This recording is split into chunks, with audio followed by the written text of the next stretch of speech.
সমস্যা। প্রত্যেকের জীবনেই সমস্যা আসা যাওয়া করে, আর প্রত্যেক মানুষ সমস্যা আসার পর তার সমাধান খুঁজতে উঠে পড়ে লাগেন। কিন্তু যখনই সমস্যার সমাধান হয়ে যায়, আমরা সুপ্রসন্ন হয়ে যাই এবং অসাবধানও হয়ে যাই। আমাদের মনে হয় যে আমরা সম্পূর্ণরূপে সমস্যার অন্ত করেছি, কিন্তু কোথাও না কোথাও একটা ছোট্ট বীজ রয়েই যায়, আর সেই বীজ আমাদের অসাবধানতার ছত্রছায়ায় বড় হতে থাকে, আর তারপর মহা সংকট হয়ে আবার আমাদের উপর আক্রমণ করে।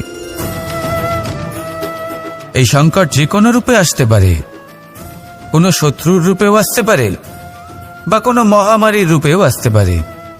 সেই জন্য সবসময় সাবধান থাকাই উচিত, কারণ অসাবধান হলে কি হয়, আমাদের সুরক্ষা চক্রে একটা ছেদ উৎপন্ন হয়, আর আমাদের শেষ করতে পারে এমন এক বাণ সেই ছেদ বিন্দু হয়ে আমাদের হৃদয়ে প্রবেশ করতে পারে। তাই যে কোনো সমস্যার সমাধান করুন, জয়ী হন, উৎসবও পালন করুন, কিন্তু সাবধানে থাকবেন। আসুন আর আমার সাথে ভালোবেসে বলুন, রাধা রাধা। কর্ম, ধর্ম আর কর্তব্য, এই তিনটি একে অপরের সাথে জড়িত, আর অনেক সময় এই তিনটি পালন করতে করতে আমাদের সেই ব্যক্তির সামনে গিয়ে দাঁড়াতে হয়, তার বিরুদ্ধেই যেতে হয়, যাকে আমরা সব থেকে বেশি ভালোবাসি। কিন্তু সেইখানে এই যুদ্ধ কোনো ব্যক্তিগত যুদ্ধ থাকে না, এ হলো কর্ম, ধর্ম আর কর্তব্যের যুদ্ধ। এটা সরল নয়, অত্যন্ত কঠিন হয় তার সম্মুখীন হওয়া যাকে আমরা সব থেকে বেশি সম্মান করি। কিন্তু আমাদের তো আমাদের ধর্মের পথে চলতেই হবে, কারণ আমরা কর্মবদ্ধ, কর্তব্যবদ্ধ, আর এটাই করা উচিত। শুধু এটুকু মনে রাখবেন, যদি আপনার উদ্দেশ্য শুভ হয়, আপনার ভাবনা শুভ হয়, আপনি যদি কর্ম, ধর্ম আর কর্তব্যের পথে অগ্রসর হন, তাহলে এই প্রক্রিয়াতে যদি আপনাকে আপনার আরাধ্যেরও সামনে দাঁড়াতে হয়, তাহলেও আপনার কোনো ক্ষতি হবে না। তাহলে আসুন আর আমার সাথে ভালোবেসে বলুন, রাধা রাধা। মানুষের কোন বিষয়ে অহংকার থাকে?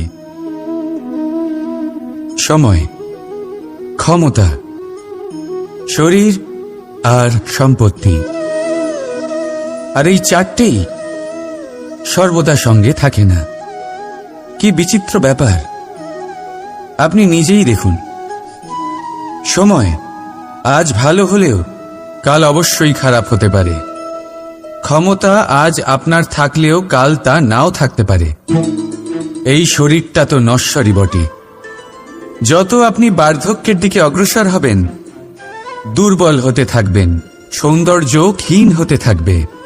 আর সম্পত্তি আজ আপনার, কাল অন্য কারোর হয়ে যাবে। আর এই সমস্ত নশ্বর জিনিসে মন কেন্দ্রীভূত করতে করতে ব্যক্তি ভুলে যান সেই বিষয়গুলি যা সর্বদা আপনার সাথে থাকবে, আপনার ঢাল হবে, আপনার সম্বল হয়ে থাকবে। আর তা হল আপনার স্বভাব, বুদ্ধি, সৎসঙ্গ আর খাঁটি সম্পর্ক। নিজের স্বভাব শীতল রাখুন, কর্মে বুদ্ধির পরিচয় দিন, সর্বদা ভালো মানুষের সাথে সময় কাটান, আর খাঁটি সম্পর্ক সর্বদা পালন করুন। জীবনে সর্বদা সুখী হবেন। রাধা রাধা। আমরা কর্ম করি, আর সেই কর্ম অনুসারে আমাদের তার ফল প্রাপ্ত হয়।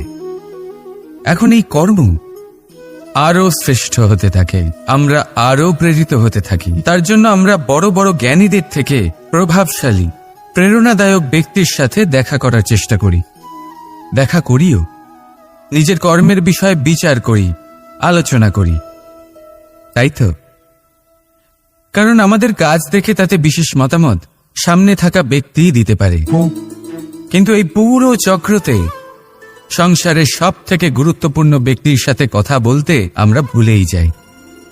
আপনি কি জানেন সংসারের সব থেকে গুরুত্বপূর্ণ ব্যক্তি কে? স্বয়ং আপনি। হ্যাঁ, আপনি সে। আপনি জীবিত আছেন, তাই এই সংসার জীবিত আছে। আপনি হলেন আপনার সমস্ত কর্মের কেন্দ্র। তাই এবার থেকে প্রতিদিন একটু সময় নিজের জন্য বের করে নিজের সাথে কথা বলুন। নিজেকে বুঝুন, নিজের কর্মকে বুঝুন। কিছু প্রশ্ন আসবে, কিছুর উত্তর পাবেন। আরও কিছু প্রশ্ন আসবে যার উত্তর আপনি অবশ্যই পাবেন, কিন্তু এটা করবেন অবশ্যই, না তো আপনি এই সংসারের সব থেকে গুরুত্বপূর্ণ ব্যক্তির সাথে দেখা করার সুযোগই হারিয়ে ফেলবেন। এবার বলুন, আপনি কি এরকম চাইবেন? রাধা রাধা, প্রেম, ঘৃণা, এই দুই হলো একই শব্দ। কিভাবে? দেখুন না, দুটোতেই 2.5 অক্ষর রয়েছে। দুটোই হলো সেই অনুভূতি যা আমাদের মনের সাথে জড়িত, আর এই দুই অনুভূতির সাথেই জড়িত মানুষ আমাদের জন্য গুরুত্বপূর্ণ। পার্থক্য শুধু এটাই যে প্রেম পায় সম্মান আর ঘৃণাকে করা হয় অবজ্ঞা। এরকম কেন? কারণ প্রেম হলো সেই অনুভূতি যেখানে মানুষ সব কিছু দিয়ে দিতে চায়, সব কিছু লুটিয়ে দিতে চায়। সেখানে ঘৃণা হলো এমন অনুভূতি যেখানে মানুষ সব কিছু কেড়ে নিতে চায়, সব কিছু জিতে নিতে চায়। তাও প্রেমের অনুভূতি কখনো আপনাকে হারতে দেয় না, আর ঘৃণার অনুভূতি কখনো আপনাকে জিততে দেয় না। এবার কি করবেন আপনি? একটাই জীবন। ঘৃণার সাথে বাঁচবেন নাকি প্রেমের সাথে? আমি তো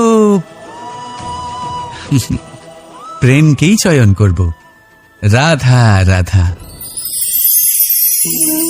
পাওয়া এবং হারিয়ে ফেলা, এই দুই হলো জীবনের অভিন্ন অঙ্গ।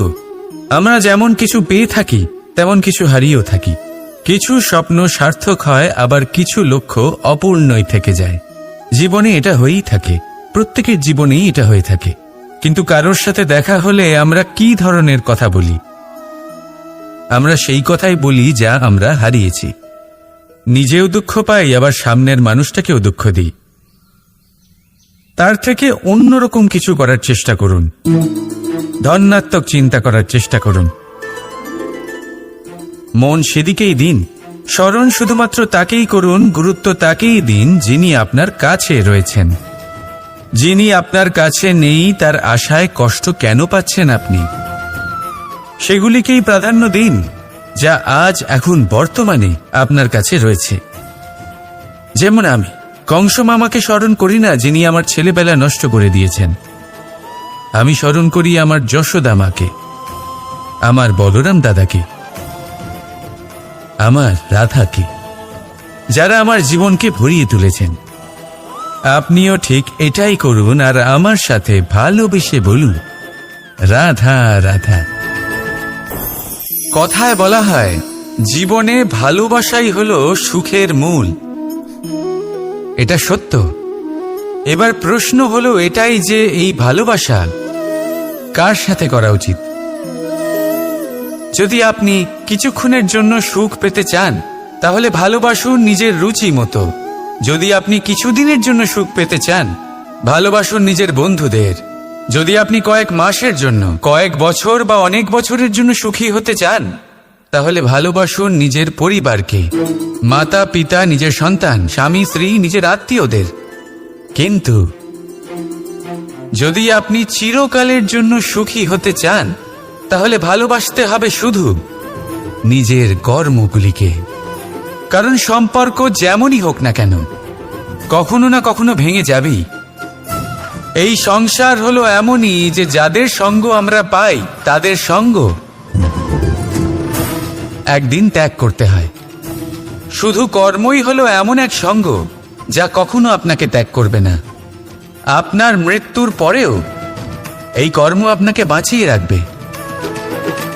তাই সবসময় মনে রাখবেন, এই কর্ম ধর্ম মনে করে পালন করা উচিত। জীবনের শেষ মুহূর্ত পর্যন্ত কর্মকে ভালোবাসুন, জীবনের শেষ মুহূর্ত পর্যন্ত সুখে থাকবেন। আর আমি তো সবসময় বলি, শুধু কর্ম করতে থাকো, ফলের চিন্তা করো না। তাহলে আসুন আর আমার সাথে ভালোবেসে বলুন, রাধা রাধা। সদিচ্ছা।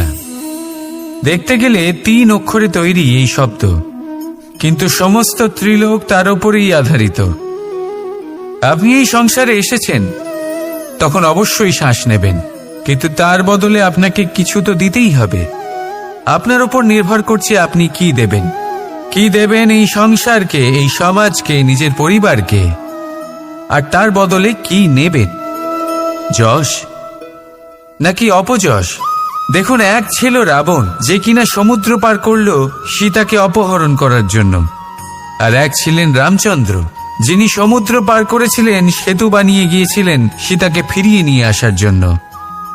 দুজনেই সমুদ্র পার করেছিলেন, শুধু পার্থক্য ছিল সদিচ্ছাকে বোঝার, লক্ষ্যের। অনেক মানুষের যাত্রা একরকম হতেই পারে, কিন্তু আনন্দ তখনই লাভ করবেন যখন লক্ষ্য শুভ হবে, মহান হবে। এই লক্ষ্য দিয়ে এই সংসারের কল্যাণ হবে এবং মানুষের সম্মান হবে। যদি আপনার সংকল্প উচিত হয়, তাহলে আপনার লক্ষ্য উচিতই হবে, নয়তো শুধুমাত্র বিনাশ হবে। আর উচিত এটাই হবে যে বিনাশের হাত থেকে যেন নিজেকে বাঁচানো যায়, কি বলেন? তাই জীবনে যে লক্ষ্য স্থির করছেন, মনে রাখবেন তা যেন শুভ লক্ষ্য হয়।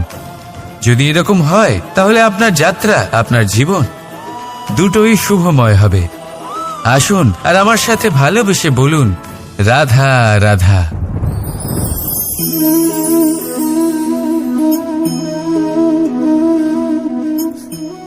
মুক্ত। এই মুক্তই সবাইকে মোহিত করে দেয়, নিজের দিকে আকর্ষিত করে। অত্যন্ত সুন্দর, গোল, শুভ্র। মুক্ত দ্বারা নির্মিত আভূষণ, তা হয়তো সে মুকুটই হোক বা কোনো স্ত্রীর অলংকার, তাকে আরো সুন্দর করে তোলে, তাকে আরো সুন্দর দেখতে লাগে। এবার এই মুক্তকে এত সুন্দর দেখার জন্য কত কষ্ট সহ্য করতে হয়, তা কি কখনো আপনি ভেবেছেন? এই মুক্ত ঝিনুক থেকে বের করা হয়। ঝিনুক, যা কিনা সমুদ্রের তলদেশে থাকে। ওকে কত কষ্ট সহ্য করতে হয়, জলের চাপ সহ্য করতে হয়, সমুদ্রের স্রোত সহ্য করতে হয়। এই ঝিনুককে এত কষ্ট সহ্য করতে হয়, এই মুক্তকে এত কষ্ট সহ্য করতে হয়, তারপরে এর রূপ এত সুন্দর হয়। যদি আপনিও আপনার পরিশ্রমের সৌন্দর্য, নিজের পরাক্রমের সৌন্দর্য এই সংসারে প্রকাশিত করতে চান, তাহলে আপনাকেও কষ্ট সহ্য করতেই হবে। তাই জীবনে যখনই সংকট আসবে, বিপদ আসবে, সমস্যা আসবে, তখন একে সুযোগ হিসেবে গ্রহণ করুন।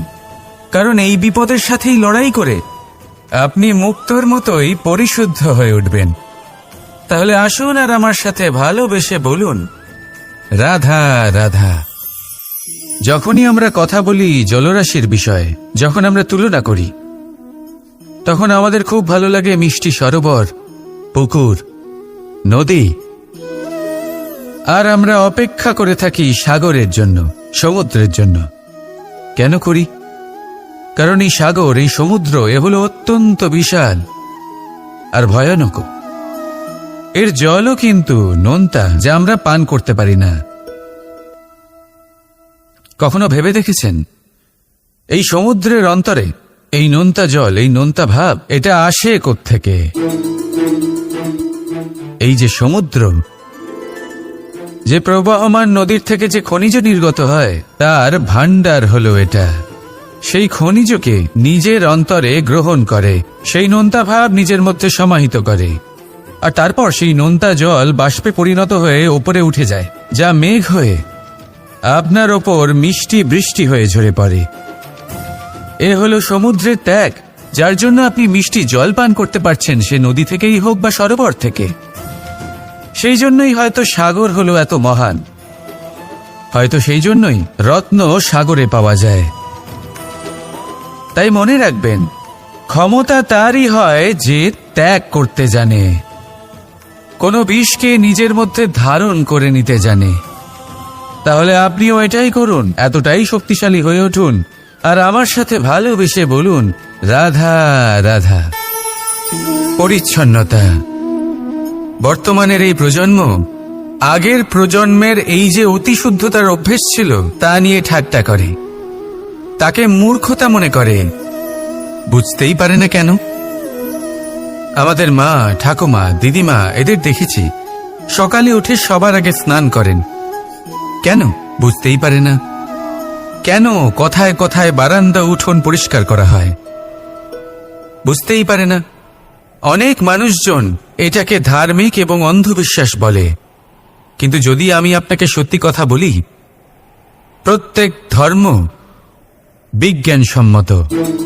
প্রত্যেক কাজের পেছনে বৈজ্ঞানিক সত্যতা লুকিয়ে রয়েছে, কিন্তু প্রত্যেক মানুষ সেই নিয়ে কতটা ভাবেন, কতটা বোঝেন আর কি পদক্ষেপ নেন তা হলো আলাদা এবং অত্যন্ত গুরুত্বপূর্ণ, কিন্তু তা হলো বিজ্ঞানসম্মত। আজও যখন আমি আগে বাড়ি যাই, মা সবার আগে আমার হাত পা ধুয়ে দেন, তারপর সবকিছু। তাই আপনি পরিচ্ছন্ন থাকুন, তাহলে আপনি সুস্থ থাকবেন। তখনই আপনার মনে ভক্তিভাব আসবে, তখনই এই সমগ্র সংসারকে সামলানোর শক্তি অর্জন করতে পারবেন। তাহলে পরিচ্ছন্ন থাকুন, সব ভালো থাকবে। রাধা রাধা। এটা দেখতে পাচ্ছেন? আপনি নিশ্চয়ই জানেন এটা কি। এটা বড়ই বিচিত্র এক বস্তু। এটা হলো কয়লা। আমি একে বিচিত্র এই কারণে বলছি, ভেবে দেখুন, যদি এটা গরম হয় আর আপনি এটাকে ধরে ফেলেন, এটা আপনার হাত পুড়িয়ে ফেলবে। আর যদি এটা ঠান্ডা হয় আর আপনি এটা ধরেন, তাহলে এটা আপনার হাতে কালি লাগিয়ে দেবে। অর্থাৎ যে কোনো পরিস্থিতিতেই, যে কোনো রূপেই থাকুক না কেন, গরম হোক অথবা ঠান্ডা, এটা কোনো না কোনোভাবে আপনার ক্ষতি অবশ্যই করবে।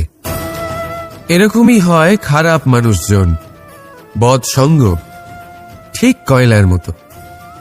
আপনি যদি কিছু নাও করেন, যাই হয়ে যাক, এরা যদি আপনার কাছে থাকে, তাহলে কোনো না কোনোভাবে জীবনে আপনার কোনো না কোনো ক্ষতি অবশ্যই হবে।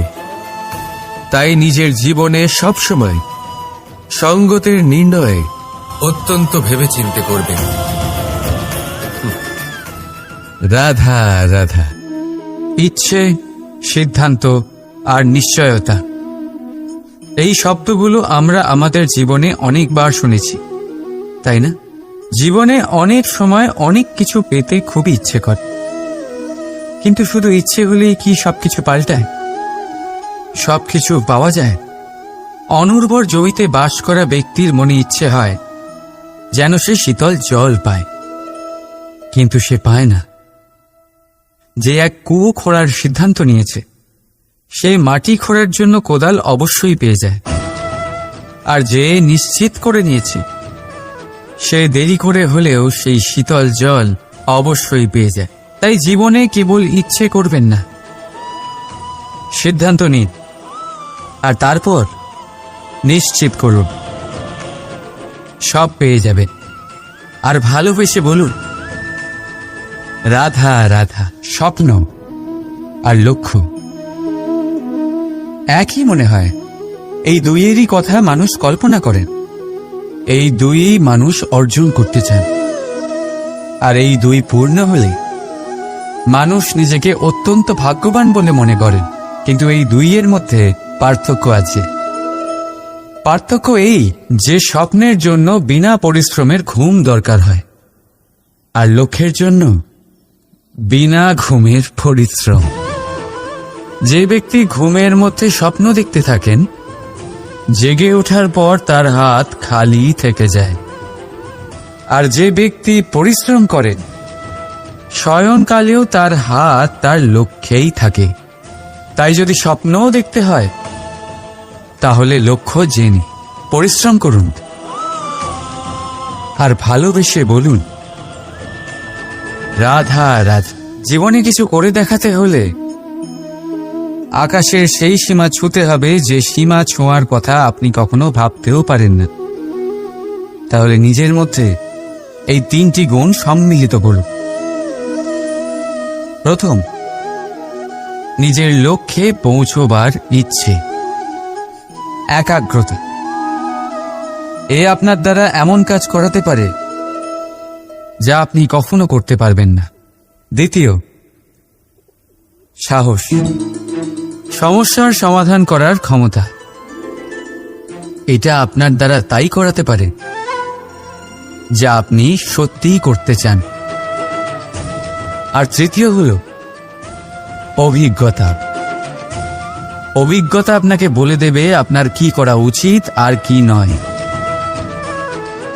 তাহলে যিনি ইচ্ছে, সাহস আর অভিজ্ঞতা এই 3 গুণকে সম্মিলিত করতে পেরেছেন, তাদের জন্য সংসারে এমন কোনো কাজ নেই যা তারা করতে পারেন।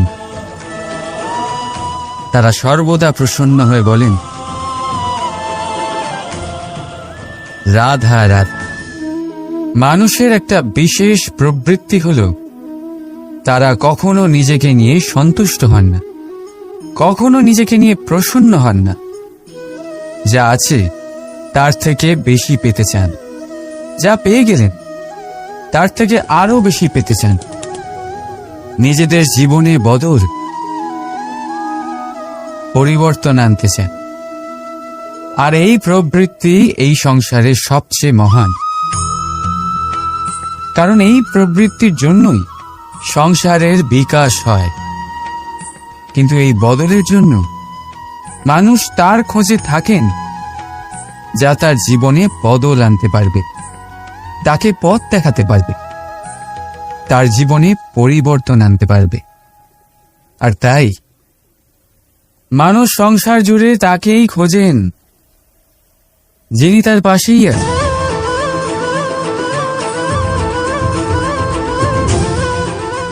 বলুন তো কে? যদি কেউ আপনার জীবন বদলাতে পারে তবে তাকে আয়নায় দেখুন। আপনি নিজেই সে যে নিজের জীবন বদলাতে পারে, নিজেই নিজের পথপ্রদর্শক হতে পারেন, জীবনে বদল আনতে পারে, পরিবর্তন আনতে পারে। তাই চিনুন নিজের অন্তরের শক্তিকে, আর এটা বিশ্বাস করুন যে এই সংসারে আপনার থেকে বেশি শক্তিশালী আর কেউ নেই। জীবন বদলে যাবে আপনার। আর অন্ধবিশ্বাস নয়, আত্মবিশ্বাসের হাত ধরুন। আপনার সমস্যা আপনা থেকেই দূর হয়ে যাবে।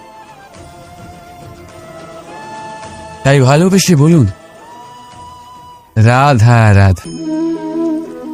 প্রদীপ জ্বালানোর কাজ বড়ই আনন্দদায়ক। উজ্জ্বলতার এই শিখা যেন আত্মার মধ্যে গিয়ে মনে উল্লাস ভরে দেয়।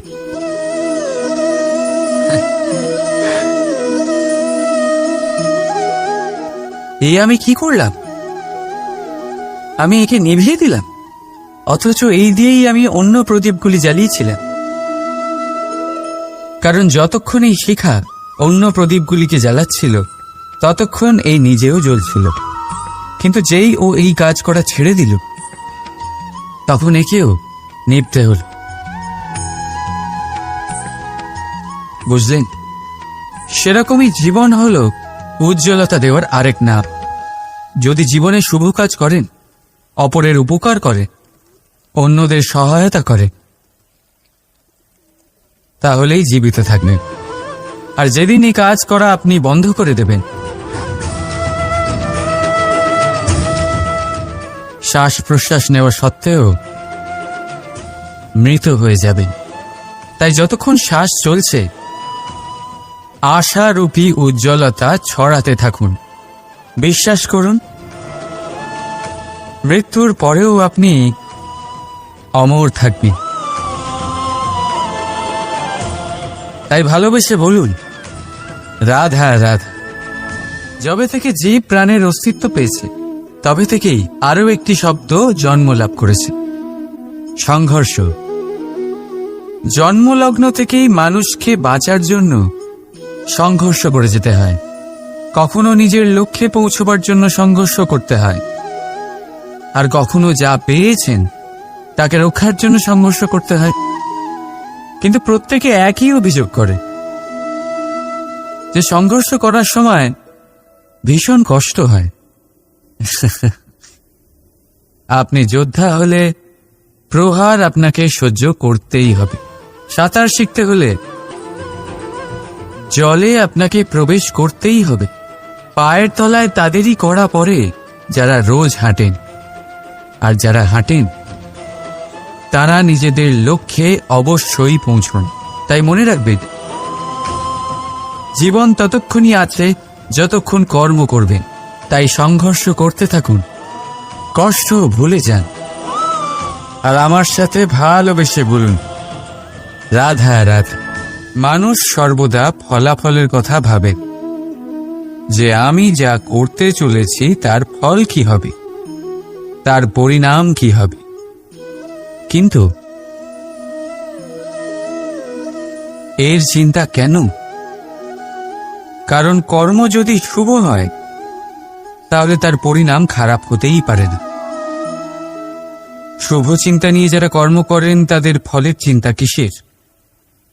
যারা ফুল বিক্রি করেন তাদের মাঝে সাঝে কাঁটা নিশ্চয়ই ফোটে, কিন্তু সুগন্ধ তাদের হাতে থেকেই যায়।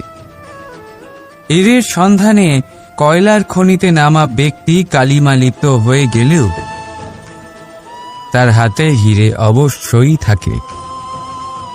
তাই শুভ চিন্তা নিয়ে কর্ম করে যান, পরিণাম শুভই হবে। আর ভালোবেসে বলুন, রাধা রাধা। মন, মানুষ, মান, এই তিনেরই প্রারম্ভ ম দিয়ে হয়, তাই না? কিন্তু আজ আমরা কথা বলবো মানের বিষয়। মানই সেই ভাব যা আমাদের মনকে সন্তুষ্ট করে। এই কলসিতে ভরা জলের মতন, যে জল এই পাত্রতে থাকার দরুন এর অস্তিত্ব বজায় থাকে। এবার মান থেকে আসে আত্মসম্মান আর অভিমান, আর এই দুইয়ের মধ্যে তফাৎ অনেক। যে জল এই পাত্রের মধ্যে সংরক্ষিত তা হলো আত্মসম্মান, যা আমাদের মনের সম্বল, অবলম্বন, যা এই পাত্রের মধ্যে শীতল থাকে আর যিনি পান করেন তাকেও শীতল রাখে। আর যে জল এই পাত্রের বাইরে উথলে পড়ে তা হলো অভিমান, যা বাইরের উত্তাপে বাষ্প হয়ে উবে যায়। সর্বদা মনে রাখবে, আত্মসম্মান আপনাকে দৃঢ় করে, আপনাকে শক্তি প্রদান করে, আর অভিমান আপনাকে দুর্বল করে দেয়। তাহলে কি হতে চান আপনি? আত্মসম্মানী নাকি অভিমানী? সিদ্ধান্ত আপনার। রাধা রাধা।